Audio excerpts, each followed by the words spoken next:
Graças a Deus, a gente está junto pós-retiro, né? Depois de passarmos juntos essa semana, que foi uma bênção muito grande. Acredito que na vida de muitas pessoas, se a gente tivesse mais tempo, a gente poderia abrir o microfone aqui para que vocês pudessem testemunhar. Porque as pessoas perguntam, foi bom? A gente fala, nossa, foi uma bênção. Mas quando cada um começa a falar naquilo que foi bom para ela, a gente vê como a graça de Deus é multiforme, né? Como é uma coisa muito poderosa a forma com que Deus fala de maneira diferente com as pessoas que estão no mesmo ambiente. É muito interessante isso.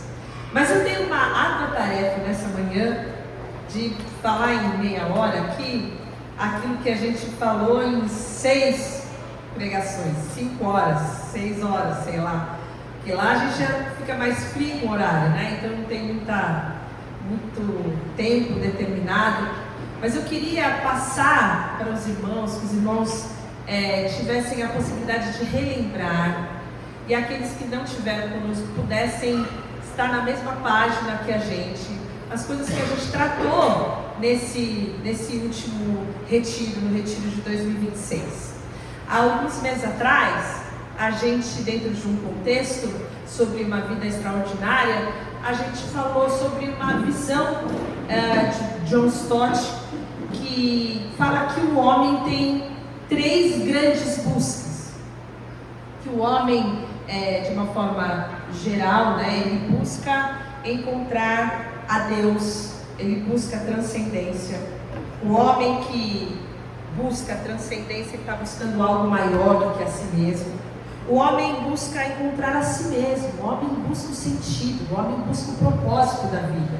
E o homem busca um senso de pertencimento. O homem busca uma comunidade, o homem busca um nós, o homem quer algo em que ele possa partilhar, alguém com quem ele possa partilhar os mesmos ideais, a mesma visão, partilhar a vida. Então o nosso coração, o coração do homem, ele é inquieto, enquanto a gente não tem a resposta para essas grandes buscas, para essa grande busca humana, que seria então a busca por transcendência, que é a busca por Deus, a busca por significado, por sentido, por propósito, que é a busca por si mesmo, e a busca de uma comunidade, que é a busca pelo próximo. Nós citamos alguns homens que fizeram parte da história e da teologia, como Santo Agostinho, que fala que inquieto está o nosso coração enquanto não repousa por ti. Blaise Pascal tem uma frase muito conhecida que a gente usa muito nessa vida, que fala que o homem tem um vazio do tamanho de Deus. E C.S. Lewis vai falar que se você está buscando coisas para além desse mundo, coisas que esse mundo não te responde, não te corresponde, não te preenche, então é um sinal que você também não é desse mundo. E nós começamos então falando dessa grande busca, dessa grande necessidade do homem por transcendência, dessa grande necessidade do homem de buscar algo que o preencha. E na busca de algo que preencha, o ser humano vai buscar, às vezes, na posição social, às vezes no dinheiro, às vezes na segurança que uma família pode trazer, ou mesmo no sucesso, algo que possa preencher. Ele pensa o seguinte: olha, quando eu chegar lá, nesse lugar, quando eu conquistar isso daqui, quando eu alcançar isso aqui, então eu vou ser feliz, então eu vou ser pleno, então a minha vida vai ficar completa.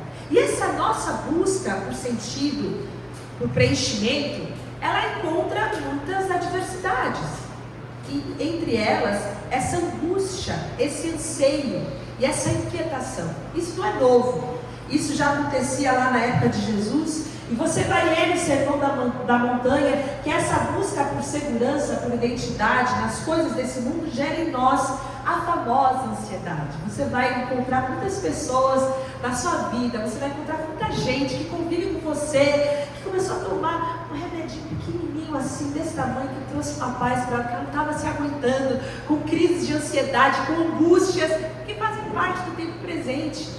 E Jesus vai falar o seguinte: olha, vocês estão inquietos, vocês estão angustiados por muitas coisas, pelo que vocês têm que comer, pelo que vocês têm que beber, pelo que vocês têm que vestir. Vocês estão vivendo a vida focados e buscando sentido, propósito, transcendência apenas nessa vida. Mas, aonde está o seu tesouro, aí está o seu coração. Se o seu tesouro está nas coisas dessa vida, se o seu tesouro está nesses objetivos que você estabeleceu, ali vai estar o seu coração. Então Jesus, ele traz para nós uma reorganização dessa busca. Jesus não fala, olha, você não precisa buscar mais nada. Ele fala, não, você precisa buscar. Mas tem algo que você precisa buscar primeiro. Tem algo que você precisa buscar antes. E a palavra de Deus fala que Jesus diz, você precisa buscar o reino de Deus e a sua justiça e todas essas coisas. Toda essa sua lista de prioridades, de sonhos, de objetivos, tudo isso vai ser alcançado, tudo isso vai ser acrescentado na sua vida. Então o homem busca por transcendência. O homem busca por algo que ultrapassa os limites desse mundo criado, algo que ultrapassa a experiência humana. Quantas pessoas perambulam em inúmeras religiões? Eles buscam na filosofia, buscam em experiências extrasensoriais algo que seja místico, algo que seja além de si mesmo, algo que seja espiritual, porque o homem busca por isso. Ele busca por algo além de si mesmo. E nós, como cristãos, entendemos que nós só vamos achar isso em Deus. E aí a nossa pergunta é, que Deus? Deus quem? Que Deus é esse? E uma outra frase que nós usamos é uma frase de John Parker que fala que às vezes a gente tem uma visão tão pequena de Deus. A gente não conhece a Deus. A gente conhece o Deus histórico, a gente conhece o Deus que a gente ouviu falar, a gente conhece o Deus de algum podcast que a gente ouviu, de algum livro pequeno, livreto que a gente leu, ou que os nossos pais nos contaram. É como se a gente estivesse olhando para Deus do lado errado do telescópio. E a gente conhece um Deusinho petitico, um Deus pigmeu. E aí ele vai dizer, olha, os cristãos nunca vão ser cristãos fortes e robustos, com uma fé sólida. Se eles olharem para Deus pequenininho, eles vão ser cristãos pequenininhos, cristãos pigmeus. Então o nosso primeiro desafio é conhecer a Deus, é saber o tamanho de Deus, é saber quem Deus é entendermos que Deus é além do que a cultura fala sobre Ele é além do que a nossa busca, Ele é além do que aquilo que nós encontramos, porque Ele é além do mundo criado. E nós falamos então sobre transcendência, nós falamos de um Deus que não é um Deus que a gente cria. Porque ao invés de nós sermos a imagem e semelhança de Deus, a gente vai começando a criar um Deusinho, a nossa imagem, a nossa semelhança, que preenche os meus requisitos e que ele é relativo naquilo que é para eu obedecer, e ele é expansivo naquilo que eu tenho que receber, e eu vou vivendo um cristianismo extremamente limitado. Mas Deus, Ele existe antes, Ele existe acima e Ele existe além do tempo. E uma das coisas que nós precisamos saber sobre Deus é que Deus é santo. E quando a gente pensa em santidade, a nossa mente criada não é capaz de compreender o tamanho da santidade de Deus. Quando nós olhamos para Moisés, aquele homem que teve uma revelação de quem Deus é, e deixou escrito para que a gente pudesse ter um vislumbre, uma fagulha dessa experiência tremenda que ele teve ali no Monte Horebe. Ele está passeando, está ali com as suas ovelhas, e ele começa a ver um arbusto, uma sarça que se queima, que está pegando fogo, mas ela não se consome. E ele vai chegando perto, e Deus percebe que está chegando perto, e Deus está nessa sarça. Deus se faz um fogo que não consome, para que daquele meio, daquela sarça, ele possa falar então com Moisés. E ele fala para Moisés, olha, você para aí, você tira a sandália dos seus pés, porque o lugar em que você está é um lugar santo. Então Deus começa a traçar para nós algo poderoso sobre quem Ele é, que Ele é um Deus santo, um Deus que é separado, um Deus que é majestoso, um Deus que é glorioso, um Deus que é poderoso, um Deus que é temível. Então Deus se apresenta como aquele que Moisés não pode sequer olhar para ele, porque a primeira reação de Moisés é esconder o rosto. E outras vezes a gente vê isso, em Êxodo 33, 20, Deus fala para Moisés, você não pode ver a minha face, porque ninguém poderá ver-me e continuar vivo. Esse é o Deus santo que se revela para Isaías, santo, santo, santo é o Senhor dos Exércitos. Quando Isaías, lá no capítulo 6, tem uma visão da glória de Deus, os próprios anjos escondem o seu rosto diante da glória e da majestade de Deus. Ele é um Deus grande, Ele é um Deus poderoso, Ele é um Deus temível. A gente conhece a graça de Deus, a gente conhece o amor de Deus, a gente conhece a compaixão de Deus, a gente conhece a misericórdia de Deus, mas muitas vezes a gente perde a noção do poder, da santidade, da glória de Deus, desse Deus poderoso com quem nós não podemos nos relacionar de uma forma leviana. Nós precisamos temer o Deus que nós conhecemos. E esse Deus poderoso é o Deus então transcendente, aquele que é autoexistente. E Ele fala: eu sou o que sou. Mas Ele, além de ser transcendente, que está acima de nós, Ele está acima do mundo criado. Lá onde Ele habita não existe tempo, não existe espaço. Nossa mente humana criada jamais poderá conceber o tamanho da glória de Deus. Esse Deus transcendente, Ele também é um Deus imanente, é um Deus próximo. Porque na conversa com Moisés, quando Ele chama Moisés, Ele fala o seguinte: olha, Moisés, eu tenho visto o sofrimento do povo, eu tenho ouvido o sofrimento do povo. E o texto bíblico fala que Ele então desce para livrar esse povo.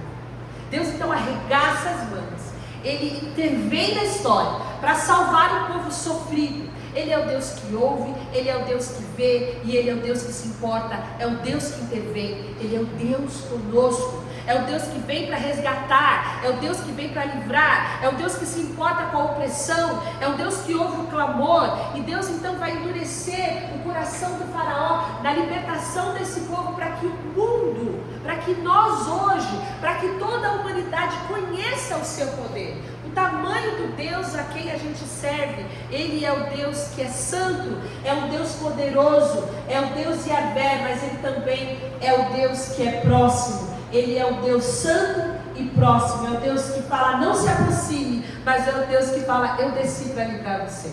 E essa é o grande mistério de quem Deus é e da forma com que Ele se revela e que Ele se manifesta conosco. Então esse Deus Todo-Poderoso, quando Moisés fala para ele o seguinte: olha, tudo bem, eu estou entendendo, mas se alguém me perguntar, eu estou indo em teu nome, quem é você? Qual é o seu nome? Qual é o Deus que eu represento? Porque o nome significava a própria natureza, características pessoais da personalidade daquela divindade. E Deus então responde: eu sei o que eu sei. Nós traduzimos eu sou o que sou, mas a palavra está no infinitivo, porque Deus não é no presente, Ele não era no passado, Ele não será no futuro, Ele apenas é o Deus ser, porque o tempo não pode limitá-lo. Ele é o mesmo ontem, hoje e será exatamente o mesmo Deus eternamente. Ele é o Deus de Abraão, Ele fala sobre isso. Ele é o Deus de Isaac, que é o descendente de Abraão, e Ele é o Deus de Jacó, que é descendente de Israel. E Ele é o meu Deus. E milhares de anos depois, Ele é o seu Deus. Ele é o nosso Deus. Ele é um Deus de aliança. Ele é um Deus que é eterno, poderoso, mas é um Deus pessoal, um Deus que nós podemos chamar de Abba. E esse Deus transcendente, esse eu sou, conhecer a Deus, conhecer o quanto Ele é poderoso, mas Ele nos envolve, como nós cantamos, em laços de amor. Esse amor tão grande nos abraça, esse amor que nos salva pela graça, faz com que nós possamos conhecer o grande eu sou, o grande Yahvé. Isso diz sobre Deus que Ele é autoexistente, Ele é por si mesmo, Ele não precisa de nada para existir. Nós fizemos uma dinâmica lá, onde nós nos apresentamos: quem é você? E alguém falou: eu sou mãe de fulano, eu sou esposa do ciclano, olha, eu sou professora, olha, eu sou advogada. Quando a gente se identifica, a gente precisa de algo para nos identificar, ou alguém para nos identificar. A gente precisa de algo fora de nós mesmos para traçar quem nós somos, a nossa identidade. Mas Deus não é assim. Ele é autoexistente, Ele é só ser. É o Deus que é poderoso, que não depende de mais nada, não depende de mais ninguém para ser pleno e todo poderoso. Ele é um Deus fiel, que é o mesmo ontem, hoje, eternamente. É um Deus soberano, indefinível, incontrolável e todo poderoso. Quando eu sei que Ele é esse Deus, e eu consigo compreender quem é esse Deus, milhares de anos depois, aparece um outro, semelhante a Ele, que é Ele mesmo, que fala: eu sou. Antes que Abraão nascesse, eu sou. Esse eu sou era Cristo. Cristo, então, se torna para nós a imagem do Deus invisível. Nós que não poderíamos conceber na nossa mente humana, um Deus poderoso, um Deus inacessível, como diz a palavra, um Deus que a mente humana não poderia jamais compreender. Deus se faz homem e entra na vida desse mundo pequenininho, perto da dimensão do universo, para se fazer, para revelar para mim e para você quem Deus é. Então, quem Deus é? Ele é a imagem, Jesus é a imagem do Deus invisível, em quem habita toda a plenitude. Colossenses 1, 15 e 19 fala, Ele é o grande eu sou. Então, se você busca por transcendência, se você busca por algo mais, se você está compreendendo que existe algo que ainda precisa ser preenchido na sua vida, a resposta para isso é Cristo. A resposta para isso é o amor de Cristo.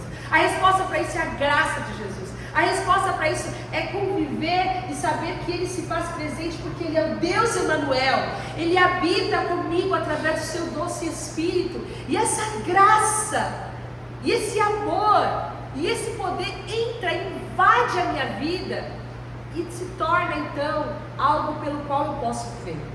A minha identidade, então, ela não pode mais ser a mesma. E existe um versículo que fala, olha, já não sou mais eu quem vivo, Paulo fala isso, mas Cristo vive em mim. Quando nós conhecemos a Cristo, quando nós entendemos quem é Cristo, entendemos o amor de Jesus e permitimos que Jesus entre na nossa vida, nós não podemos mais ser quem nós éramos. Eu já não sou mais eu, mas agora Cristo vive em mim, e a vida que agora vivo, eu vivo na fé. A minha vida é uma outra vida, a minha vida se transformou, a minha identidade está sendo tocada em todos os meandros, em todos os espaços, em todas as esferas, pela presença de Cristo em mim. Quando eu busco a Deus e Ele se encontra comigo, a minha vida é absolutamente transformada. Então nós não estamos falando mais só de transcendência, mas nós estamos falando de identidade, quem eu sou em Deus. Quando Deus está comigo, quem eu sou? Para entendermos isso, entender o nosso sentido, entendermos o nosso propósito, o pastor Leandro puxou um versículo de suma importância que está em Romanos 11:36, que fala sobre Jesus. Pois dele, por ele e para ele são todas as coisas. Quando eu entendo quem Jesus é, a minha identidade, a minha visão e a missão da minha vida é absolutamente tocada pela presença de Deus em mim.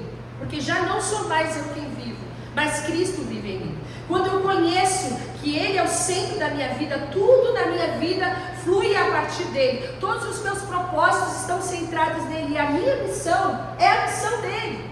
Aonde eu estou é para responder ao chamado dEle. Quando eu entendo isso, nós sabemos que, apesar de termos a visão de Cristo na nossa vida, o mundo, as pessoas que ainda estão buscando por sentido, elas vivem uma grande crise de identidade. Uma grande crise de identidade. Porque na vida a gente vive preso nas expectativas. A gente vive tentando ser o que os outros querem que a gente seja. A gente vive buscando aceitação. A gente vive buscando pertencimento, que nós vamos falar em seguida. A gente vive buscando que as pessoas possam nos aceitar, nos reconhecer, ver a beleza que existe em nós, da nossa alma, ver como nós somos bons e capazes daquilo que a gente faz. E isso faz com que a nossa vida seja extremamente frustrante, porque não há nada pior do que a expectativa. Você coloca expectativa em alguma coisa, com certeza você vai ser frustrado. A outra crise de identidade que a gente sofre é com a nossa própria expectativa, com a tirania do eu. É quando eu estabeleço padrões tão altos para mim, que eu tento ser aquilo que eu quero ser, que eu preciso ser, e eu nego a minha própria natureza criada. Eu vivo numa ilusão de que um dia eu vou ser, e eu vou acontecer, e eu vou bombar, e vai dar tudo certo, todo mundo vai poder dar glórias para mim. E essa minha necessidade de uma colocação, de uma observação, de um reconhecimento, faz com que eu também seja frustrado. A resposta de Cristo para essa crise de identidade é quando eu vivo para ser aquilo que Deus quer que eu seja. E esse é o único caminho para a liberdade, porque eu só vou ser aquilo que Deus quer que eu seja, porque o Espírito Santo que habita em mim vai me capacitar a isso.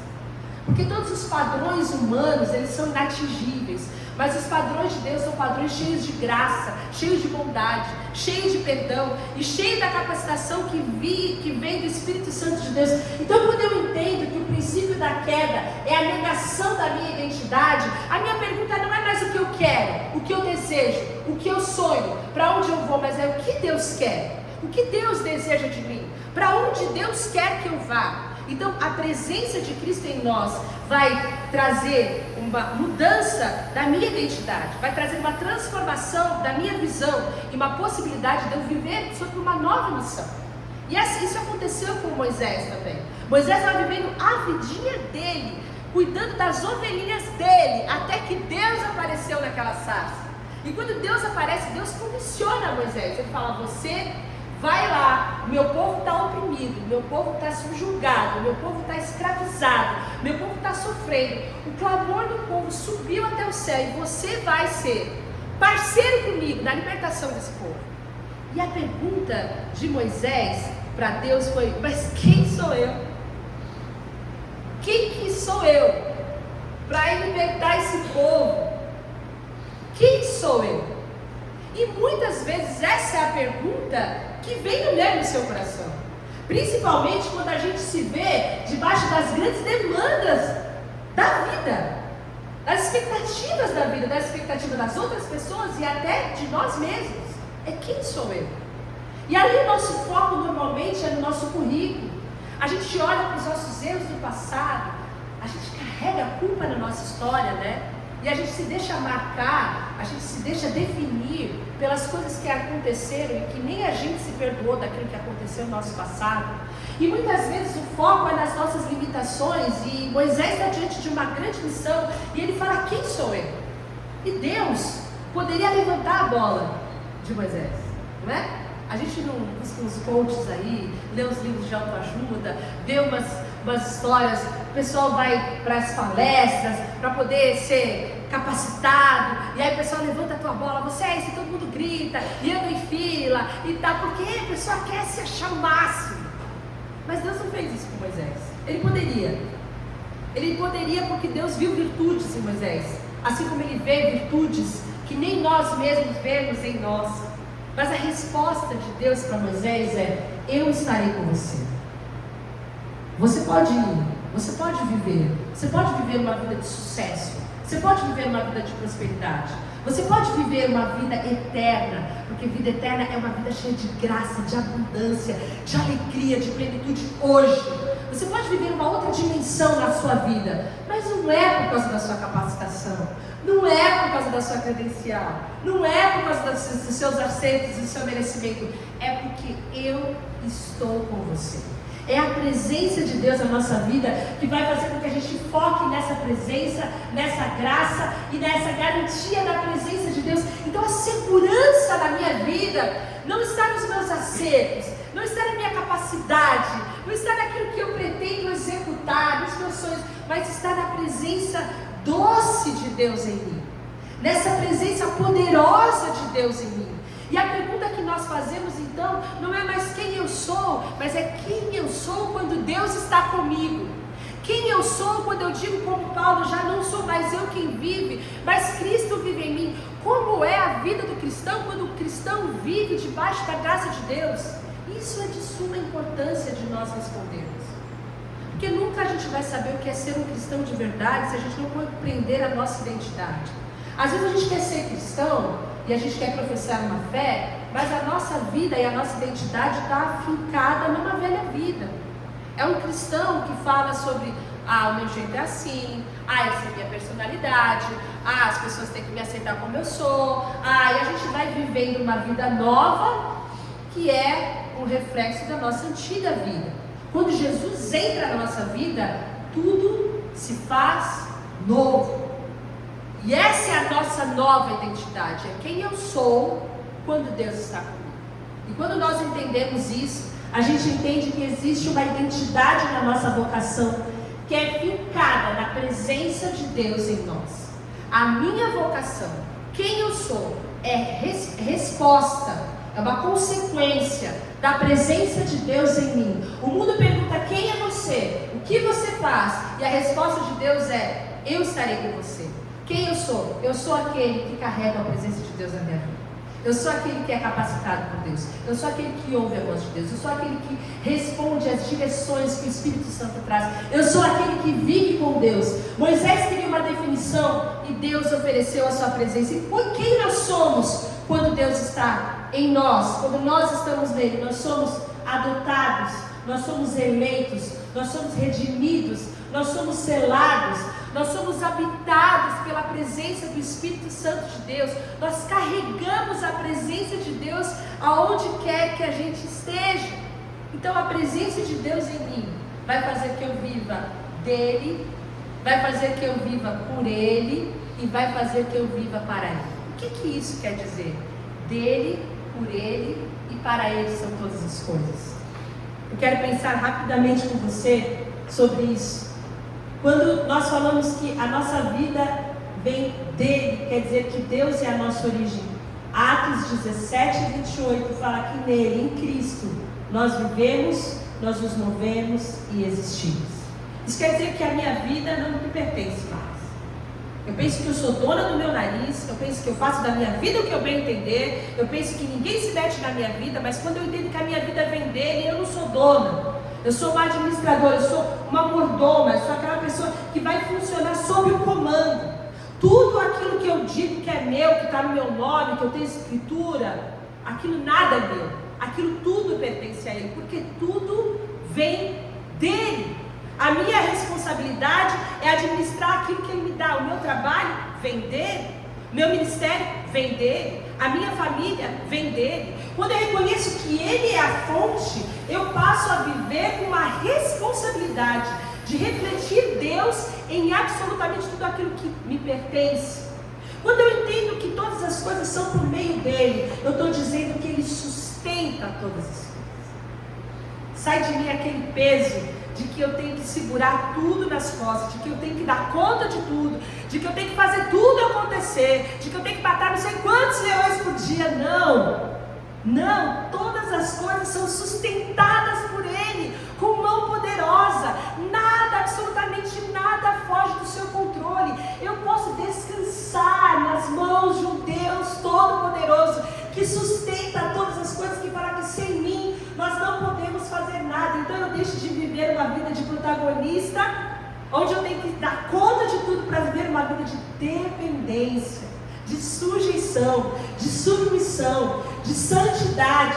Ele vai ser glorificado na minha vida quanto mais eu estiver satisfeita nele, quanto mais eu entender que todas as coisas são sustentadas por ele. Ele é o Deus por quem a minha vida é sustentada, e ele é o Deus para quem eu vivo. Eu não vivo mais para mim mesmo, eu vivo para ele, eu vivo para a glória dele. Eu não vivo mais para ganhar dinheiro, para colocar o meu nome. Eu não vivo mais só para a minha família. Eu não vivo mais para o meu amor. Eu vivo para Cristo. Vocês conseguem entender isso? Essa é a nossa identidade. Ser cristão quer dizer viver para Cristo. Você vai modular a sua vida, você vai modular a sua moral, você vai modular as suas escolhas, você vai modular o seu comportamento quando você compreender que eu estou vivendo para Cristo. Lá, sozinha, naquele lugar onde ninguém mais está olhando, ali eu estou vivendo para Cristo. Essa é a minha escolha. É compreender que Ele é o meu propósito. 1 Coríntios fala: quer comais, quer bebais, ou façais qualquer outra coisa, fazem tudo para a glória de Deus. Então eu vou redefinir, eu vou reorganizar o sucesso, não no reconhecimento, não na prosperidade, mas na glória de Deus. A minha vida é vivida para a glória de Deus. Então eu vou alinhar nesse versículo de Romanos 11:36, que tudo é dele e a minha vida é rendida, tudo é por meio dele, ele sustenta tudo. Então a minha vida é dependente e tudo para ele. A minha vida é propositiva, a minha vida ela tem um rumo, ela tem um norte. E a pergunta é: quando Deus está comigo, quem eu sou? Quando Deus está comigo, eu sou rendido? Quando Deus está comigo, eu sou dependente? Quando Deus está comigo, a minha vida tem um novo propósito. Quem eu sou? Quando grande eu sou? Quando Deus eu ser está comigo? O que isso toca verdadeiramente a minha vida? Será que eu conheço Deus a quem eu sirvo? Será que eu posso de fato me identificar como um cristão de verdade? É essa a vida que eu vivo? É para Ele que eu vivo? É por meio dele que eu vivo? É dependente dele, reconhecendo o poder dele em mim que eu vivo?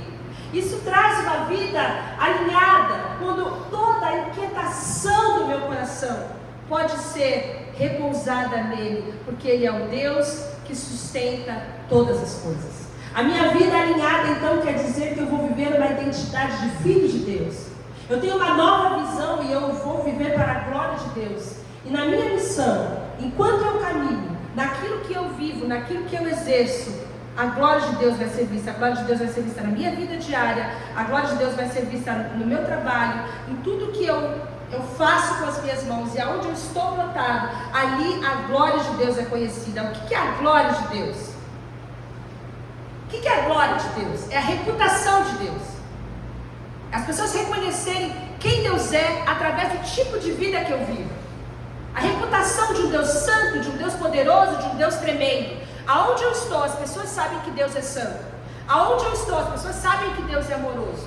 Aonde eu estou, as pessoas sabem que Deus é todo poderoso. Eu reflito quem Deus é, aonde eu estou, com quem eu estou. E aí, a gente passa para a última busca. Porque ninguém pode ser feliz sozinho, não é? O amor é fundamental na nossa vida. A gente vai ter Deus Todo-Poderoso, a gente vai ter uma vida de identidade, mas quando a gente procura Deus, a gente acha o nosso irmão. Quando a gente procura fazer a vontade de Deus, quando aquele jovem rico chegou diante de Deus e falou assim: o que eu preciso fazer para ganhar a vida eterna? E aí você fica buscando uma resposta transcendente, né? Vida eterna, uau, o que eu preciso fazer? Você vai e você distribui tudo que você tem. Você vai e você encontra o nós. Você vai e você encontra uma possibilidade de você repartir a sua vida. Porque se você quer viver a vida de Deus, você vai encontrar grandes possibilidades de você se gastar, de você se doar, de você perder. Porque no reino de Deus você só ganha quando você perde. Então, a nossa busca por pertencimento, a gente encontra quando a gente encontra a família de Deus. Por que isso? Porque Deus é uma trindade, porque Deus é uma família, porque Deus é Deus Pai, Deus é Deus Filho, e Deus é Deus Espírito Santo, e Ele nos criou a sua imagem e semelhança, Ele nos criou para a comunhão, Ele nos criou para que nós pudéssemos ser o nós. Mas existiu algo que quebrou a nossa comunhão perfeita e foi o pecado. O pecado transformou toda aquela unidade. Adão e Eva eram um só, e daqui a pouco eles estavam se acusando, e daqui a pouco eles estavam se escondendo, e daqui a pouco eles estavam perdidos. Eles se esconderam até de Deus por causa do pecado, porque o pecado quebra a comunhão, o pecado introduz a vergonha e a acusação, e o pecado torna a gente amante de si mesmo. E quando a gente é egoísta e a gente é amante de si mesmo, a gente não pode viver em comunhão, porque eu gosto mais de mim, eu gosto das minhas coisas, eu não quero dividir nada com ninguém, a farinha é pouca, o meu pirão primeiro, o bife maior tem que ser meu. Quando a gente entende essa nossa natureza, a gente precisa entender que quando Deus entra na nossa vida, quando Jesus entra na nossa vida, Ele também transforma a nossa identidade. E Ele fez isso na cruz do Calvário, onde nós já não somos mais estrangeiros, a gente agora é família de Deus. E o grande problema da nossa vida cristã, da nossa comunhão efetiva, é que a gente busca pessoas que sejam parecidas com a gente para a gente conviver, para a gente ter comunhão. E na família não é assim, não é? Na família os irmãos são todos diferentes uns dos outros, é um pega para capar, é uma briga o tempo todo, mas na hora do vamos ver, na hora do Natal está sentado todo mundo, na hora que um fica doente vai todo mundo junto orar. É uma coisa maravilhosa, porque apesar das diversidades, apesar das situações difíceis, a gente continua sendo uma unidade. E aí Deus, na sua infinita graça, para que a gente pudesse compreender o que significa comunhão, Ele fala, então, igreja é igual família.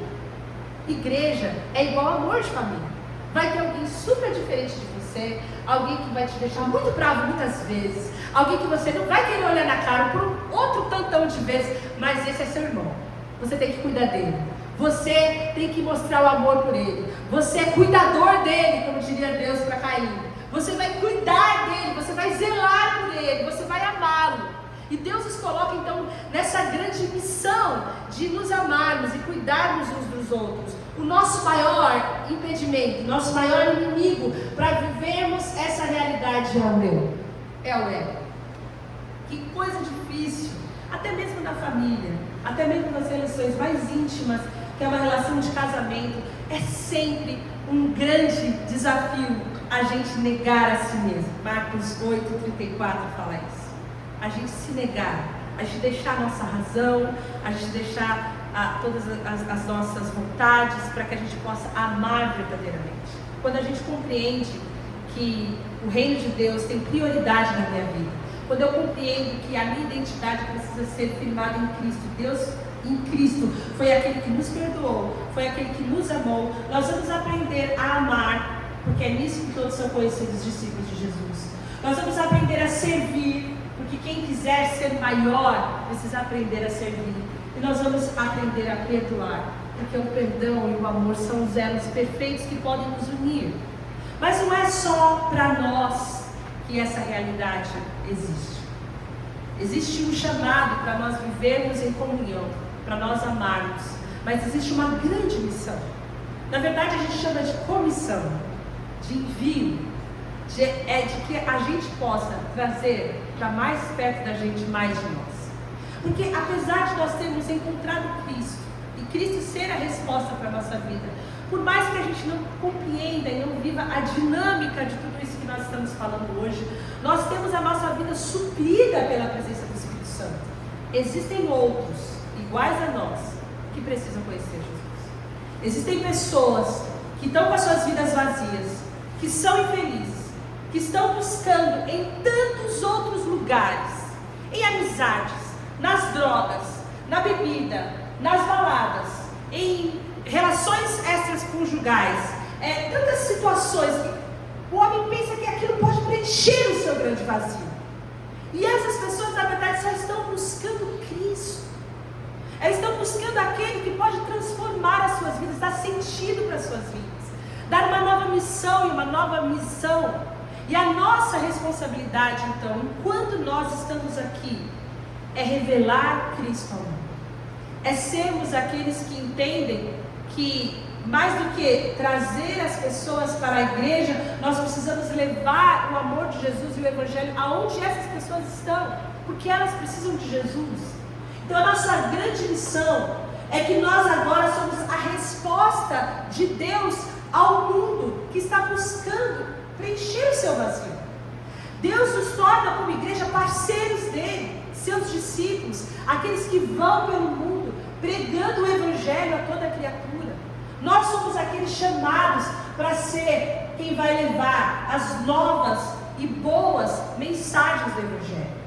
Como que as pessoas vão crer se não há quem pregue? Como que as pessoas vão conhecer a Jesus? Como vão invocar se elas não crerem? E como elas crerão se não há quem pregue?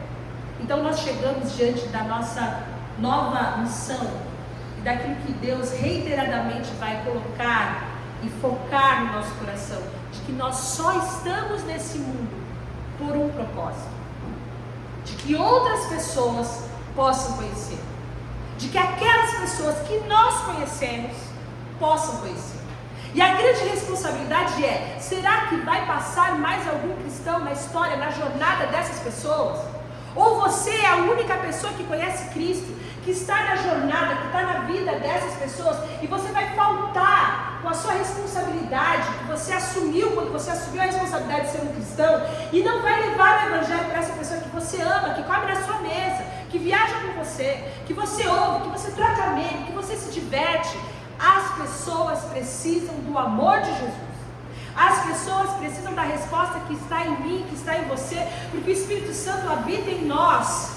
Como então que nós vamos revelar o amor de Deus ao mundo? Existe uma grande possibilidade, é a brasilidade. A gente é o povo que se comunica. A gente é o povo que tudo acaba em pizza. A gente é o povo do cafezinho. A gente é o povo que gosta de trocar ideia. A gente é um povo próximo. Outras culturas têm mais dificuldade, mas a gente é um churrasco aqui, é uma festinha ali, é uma pizza acolá. A gente gosta de gente, mas a gente gostar de gente mesmo, nessas nossas possibilidades, a gente vai levar Jesus. A gente vai levar Jesus na mesa, no cafezinho, na conversa informal. A gente vai ser um agente do reino de Deus aonde a nossa vida acontece. E esse é o meu e esse é o seu chamado. Como a gente vai fazer isso? A gente vai fazer isso, em primeiro lugar, vivendo uma vida transformada. Se você é a pessoa que fala mal de todo mundo e os seus amigos te corrigem, se você é a pessoa que só reclama da vida, que só murmura, você é a pessoa que vive pesada, dificilmente as pessoas vão querer aquilo que você tem. É capaz até de chamarem você, vai lá no ajuntamento, falar para você que você está precisando se benzer, falar umas coisas assim para você, porque você tem uma vida pior que a delas, elas não vão querer esse Cristo seu jamais. A primeira nossa responsabilidade é viver para a glória de Deus, é viver uma vida transformada, é ser um cristão de verdade, é entender que dele, por meio dele, para ele, é deixar que a nossa vida seja como a de Paulo. Já não sou mais eu que vivo, mas Cristo vive em mim. Eu tinha ódio, agora eu tenho amor.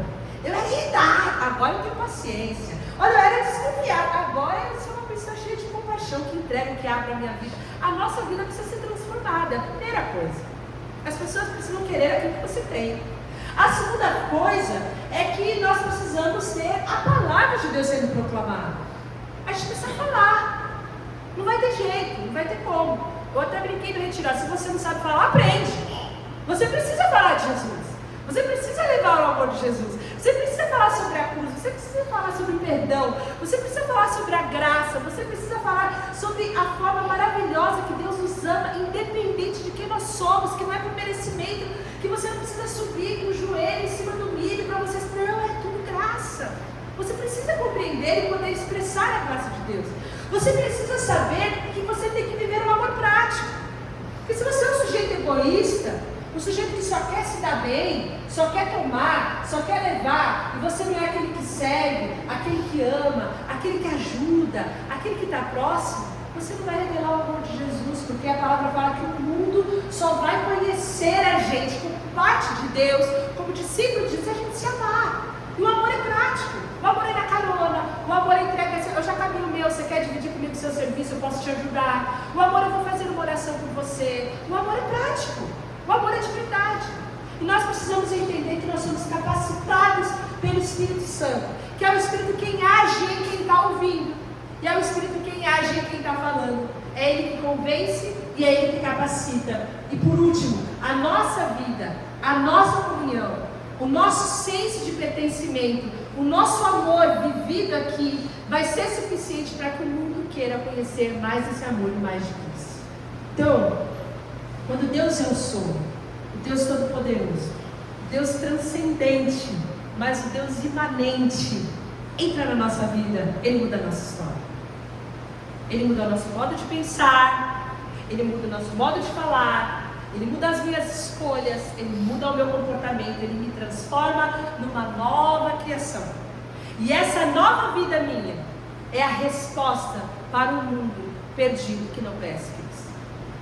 Essa resposta, ela vai ser capacitada pelo Espírito Santo, porque o propósito de Deus é que o mundo creia, é que todos se arrependam, é que todos possam conhecer e desfrutar desse amor. Então o chamado de Deus para nós é um chamado à rendição.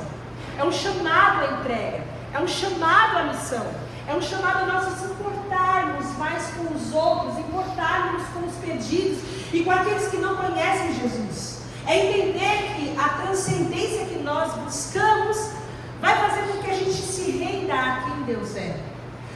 O pertencimento que nós buscamos vai fazer com que a gente se renda ao amor e à unidade da família, quebrando o nosso ego, quebrando o nosso egoísmo, quebrando a nossa busca por afinidades, entendendo que nós nos relacionamos pela nossa identidade. E vai trazer para nós, para a nossa missão, a ideia de que eu sou a resposta de Deus para o mundo, porque o mundo não precisa de discurso, o mundo não precisa de filosofia, o mundo precisa de cartas abertas. Cartas abertas. Que as pessoas leiam nas nossas vidas o Deus eu sou a quem nós servimos. Então eu repito, a pergunta que ecoou no meu coração ao longo desse final de semana é: quem você é quando o eu sou está com você? Que tipo de vida você tem vivido quando você reconhece a presença do Deus, do grande Deus eu sou na sua vida? Como isso toca a sua identidade? Como isso responde a necessidade que você tem de pertencimento, como isso te liberta das expectativas das outras pessoas, da expectativa que você tem de você mesmo, como isso responde o grande amor de Deus. Deus não precisa de nós, mas Ele nos ama profundamente. Cada um de nós que estamos aqui, fomos escolhidos por Deus, chamados por Deus, amados por Deus. Nós precisamos ter uma resposta a esse amor. Nós precisamos responder positivamente a isso. Não só na primeira vez, quando nós reconhecemos a necessidade de um Salvador, quando nós reconhecemos que nós não temos como viver isso daqui se não for por Cristo, mas todos os dias, nas nossas escolhas, quando nós temos a nossa vida presa, amarrada em laços de amor a um Deus por quem tudo é, a um Deus por meio do qual tudo é sustentado, e a um Deus para quem nós vivemos, para quem nós existimos, por meio do qual nós nos movemos. Que Cristo possa ser o motivo da sua vida, o motivo de você acordar todos os dias. Que Cristo possa fundamentar cada uma das suas relações. Que Cristo possa ser conhecido em cada uma das suas atitudes. Que você leve o amor de Jesus, a mensagem do Evangelho, e assuma para você essa responsabilidade de buscarmos mais de nós, porque o mundo anseia por conhecer a Deus. O mundo anseia por conhecer o amor de Deus. O mundo anseia por ter a Cristo como o seu grande amor, a poder chamar Deus de Abba. O grande eu sou é também o Deus Abba. E eu quero orar para que Cristo possa nos capacitar a viver isso, a ter a nossa identidade transformada, e a que o mundo possa conhecer Cristo através de mim e através de você.